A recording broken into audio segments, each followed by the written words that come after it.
Yeah, it's your boy Ty West. 12 Talk Sports doing another dope thing I like to do when I like to do it, man. You know, I've been dropping a lot of videos over the course of the last year, but this is one I always wanted to do. And, I'm definitely going to touch back with it because we're going to have a little dope interview. Shout out to my boy Jaquione Johnson, man, Edgemere Projects, man. And, I knew him. We were in the same class. Shit, I want to say since like kindergarten, first grade. I knew this kid right here, and he was involved in one of the most heinous acts in New York City history, the Wendy's massacre, where they were had the whole store commandeered by an ex-employee. I'm not going to even mention his name or clout him up or his accomplice. I'll let you see a little piece that I put in on this that I got coming up. That's Jaquan right there doing this WPIX interview where one of the defendants was trying to get some leniency for the 5 life terms that he was sentenced to. And it's just spooky, man, because my boy right here is actually like, the sole survivor of that whole situation where, a lot of people, lost their lives that night. And he was lucky enough to, take a bullet to the head where it came out his mouth, I believe. And he's still alive, man. And I actually just spoke to him, and we're going to get a nice little one-on-one interview on the set. I'm just wanting to, touch on this right here because this is New York City history, man. This was one of the most heinous acts performed by 2 perpetrators that, was going to do a robbery and ended up committing 5 murders and got 5 life sentences for it. So, I feel no remorse for, a person that went in there and was a part of something like that, not saying that, I'm complying with the authorities, but, I just want to throw that out there. Man, motherfuckers deserve everything they got going their way for pulling off something like that. But it's your boy Ty West, Twirl Talk Sports. That's the other defendant who's been deemed having a learning disability, so to speak. I don't know how that, could go over into you doing some shit like this, but, I don't feel no remorse for you. So I want y'all to see this little piece that I put, man, that I had got from the interview from Channel 11, New York City, WPIX. It was just some of the most heinous details and gruesome details about how these people, were killed in the freezer of that Wendy's on Main Street, Flushing. Get with me, man. Subscribe to the channel, like it, comment, share, Anybody got any old stories that they got from, growing up New York City area, hit me up. We could put something together, man, And I'm going to let y'all watch this right quick. Jaquione Johnson, then 18, survived a bullet to the head from the second shooter. A fingerprint left in a box of plastic bags led police to John Taylor. I would like to take a polygraph. I'll take it right now. A disgruntled former manager with a history of fast food robberies. I did not shoot any of those victims in there. His 11-page statement pins everything on accomplice Craig Adino. He told me to come get me on Jamaica Avenue at CMI Clothing Store.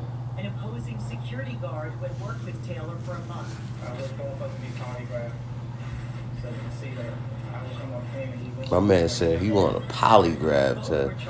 I don't know what the hell that was going to prove.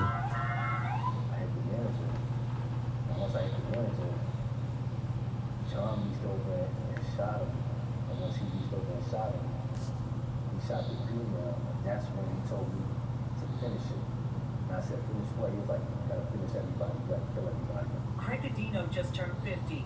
We met him in prison where he's now spent nearly half his life. Yeah, he 50 years old. Talking about he ain't accepting 5 life sentences. You copped out the 5 life sentences. That's what you get. You about to do every bit of that in the afterlife. Adino came of age on the same streets as future rap superstar 50 Cent, who survived 9 gunshot wounds on Jamaica's South Side. Adino avoided a death sentence for Wendy's because because childhood testing had put his IQ under 70. They didn't say I was mildly mentally retarded, but they said I had learning difficulty. They said I couldn't keep up. And he saw me as a child, and I'm sure it didn't come with him. On May 24th, 2000, Taylor and Godino took the E train to Jackson Heights and switched to the number 7 bound for Main Street. Godino remembers the Wendy's employees summoned to the basement by intercom. And I don't know why that stopped. I don't know why. Do I remember their faces? Godino told us when he was 10 years old, he suffered a trauma. We don't feel any remorse for you. FYI, Mr. Gotta Know. Told me to go back to school and get my stomach. You gotta wear every bit of that 5 life sentences. What do you think, they're gonna take 2 off? Alright, you get 3 life sentences. Gangsta jackass. I guess so. Godino said he was taken to a house near the old Sundew factory. I was like 10 years old by him. He was like, I think he was like 18 years old. I was still in the attic. His attic was one of the upstairs in his attic. Godino said he was introduced to street life when he was 18, selling crack at 135th Street and Rockaway Boulevard. Every 18-year-old kid wants a 5-star jacket or Timberlands. Godino did prison stints for selling drugs and robbery and got parole. He claims he didn't expect a mass shooting at Wendy's. We're wrestling for the gun, and as we wrestle for the gun, he picks it up and he cocks it back and he tells me if I hit him again, he's going to shoot me. So that's when He in the booth right now. That's a lie. It was 1, 2, 3, pass the gun, 4, 5, 6, and I was the 7th one. Quan just said you was lying. You in the booth. He definitely trying to get him he's trying to clout up from there and trying to get somebody on his team that's gonna get his ass home, but I don't think that she'll be getting home off of this, buddy. Nobody wants to be labeled as cattle. Yet Godino says he regrets all the lives destroyed for a $2,400 payday. He gave me $300 in a gold coin. But like I said, man, shout out to my guy, Jaquione Johnson, man. We gonna call this Soul Survivor. Congratulations to him, too. He just had another beautiful baby girl that was just born recently. So, shout out to my boy Jaquione, man. Knew him, lifelong friend. Condolences to the families that go out, to the people that lost their lives that night in Wendy's. They had interviews from the siblings, surviving siblings of a couple of the people, and the one that stuck out to me was the female who lost her life when her sister, got up there and she was kicking it or whatever. You just, damn. But it's your boy Ty West, Real Talk Sports. We up in here with a little bit of seriousness tonight, man. Shout out to my guy Jaquione Johnson, a.k.a. Soul Survivor, man. We out of here, out.